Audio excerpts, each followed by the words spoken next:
9/7/2021 B Manoj Kumar Kongareddipalli గ్రామానికి చెందినటువంటి మా యొక్క ఇంటిని 8/7/2021 నేలమట్టం చేసి కాపురం ఉన్నటువంటి మా ఇంటిని కూల్చివేసి నేలమట్టం చేసినటువంటి జేసీపీ ఓనర్ గారితో మాట్లాడినటువంటి కాల్ రికార్డింగ్ వీడియో చేయడం జరుగుతుంది. బి మనోజ్ కుమార్ గారు 9/7/2021 నాడు చిత్తూరు తాలూకా పోలీస్ స్టేషన్లో మాపై తన యొక్క జేసీపీ అద్దాలు మరియు టైర్లు కత్తులతో కోసి రాళ్లతో అద్దాలు ధ్వంసం చేసి డ్రైవర్ని హత్యా ప్రయత్నం చేసినట్టు మాపై కేసు పెట్టడం జరిగింది.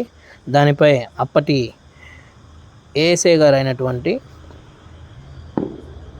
రవిచంద్రన్ సారు కేసుని ఎఫ్ఐఆర్ చేయడం జరిగింది. దానిపై 12/12/2022 నుంచి ఈ దినము అనగా 19/11/2025 వరకు నెక్స్ట్ హియరింగ్ డేట్ 1/12/2025 నాటి వరకు హియరింగ్ డేట్ జరుగుతున్న కేసు తరుణంలో నేను జేసీపీ ఓనర్ గారితో ఎవరైతే నా పైన కేసు పెట్టారో ఓనర్తో మాట్లాడినటువంటి కాల్ రికార్డ్ వినిపిస్తాను.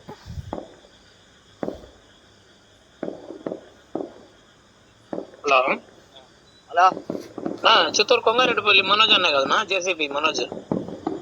అవును, ఎవరు? నేను ఇక్కడ రేణుగా నగర్ లో అప్పుడు ఇల్లు కూడా వేసినారు కదా,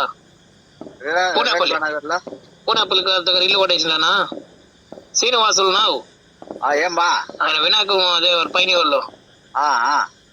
అదే అది కేసు అగ్రిమెంట్ నాది, మీరు రావాలనుకుంటున్నా నేను. మీకేమైనా ఫోన్ చేసినారా తాలూకా పోలీసు వాళ్ళు? ఏమన్నా అగ్రిమెంటా?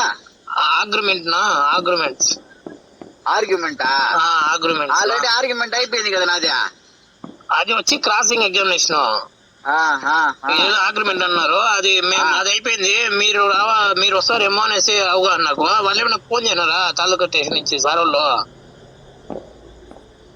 నాకు ఆయన నర్సింహుల తర్వాత ఎవరు ఉన్నారు అది కదా. అదే ఇప్పుడు అందరూ మారిపోయినారు, పాత వాళ్ళంతా పోయినారు. అది విషయము. ఆయన దాంతో మీరు వచ్చి షాపులు అని చెప్పేసినారు. ఆయన గిరి మీ డ్రైవర్ ఉన్నారు బిల్బాబు, ఆయన ఇల్లు అని చెప్పినాడు ఆయన. అది విషయం. అది మీరు ఏదైనా అదే మీరు ఏదైనా వాస్తవం చెప్పినారంటే నాకు ఏదైనా మంచి మేలు జరుగుతుందినా మీరు నిజం చెప్తే. నాదేముండదు, నేను ఎంఆర్ఓ ఉన్నాడు, వాడు ఎమ్మంది లంజావులు పోలీసు వాళ్ళు ఉన్నారు. ఆ లంజావులు చేసిన కర్మ కదా ఈరోజు అనుభవిస్తాండి. మాకేం సంబంధం లేదు అంటున్నారు వాళ్ళు. ఎవరు? ఆయన కేసు కట్టినారు కదా, మీరు కేసు పెట్టినప్పుడు ఆయన యాంటిక్యాప్టెడ్ ఒక ఆయన సారు ఏఎస్ఐ రవిచంద్రన్ సారు. మాకేం సంబంధం లేదు. ఆ జేసీపీ ఓనర్ మనోజ్ వచ్చి కేసు పెట్టినాడు, నేను కేసు కట్టేశాను, నేను ఏమి చూడలేదు, వాటి గురించి ఏమి లేదు అంటారు. నేను ఆ రోజు చెప్పినా, నేనేం నీ దగ్గర రూపాయి ఆశ్రయిస్తా ఉన్నానా, నాకేం నేను ఇద్దంటానా? అయ్యో దేవుడా, నేను రూపాయి దోవలపై వాడిని దొరుకుని వచ్చి నేను రోడ్లో తప్పు తప్పులు కొట్టి పంపించినట్టు అయిపోయింది నా పరిస్థితి. నేను చెప్పినాను ఇల్లే కొట్టేసింది అనేసి. ఆయన కూడా ఏం చెప్పినారంటే సార్ కూడా ఇల్లు అని చెప్పినారు.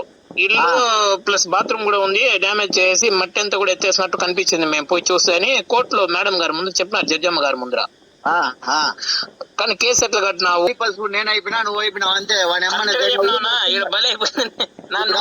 నువ్వెంత నచ్చిపోయినావు? నీకంటే నన్ను సొసైటీలో అందరి దగ్గర ఒక ఇల్లు కోల్చేస్తున్నాడు అనేసి నీకంటే చెడ్డ పేరు వచ్చిందో, నాకు ఇల్లు కోల్పోయేసి నేను చాలా రోడ్డుకు వచ్చి పడిపోయినా వాళ్ళు చేసిన పనికి. నువ్వు దోవలపై బండిని వాడు వచ్చి తాలూకా పోలీసులు అనాకుడులు వాళ్ళు రక్షణ చేయబోల్లా, తాలూకాకు సంబంధించిన పోలీసులు అన్న వాళ్ళు లంజా అడుగులు బలవంతంగా దొరకొని పోయినారు. నేను రానంటే కూడా అంటే తొడుకొని వచ్చిన పోలీసు వాళ్ళేనా?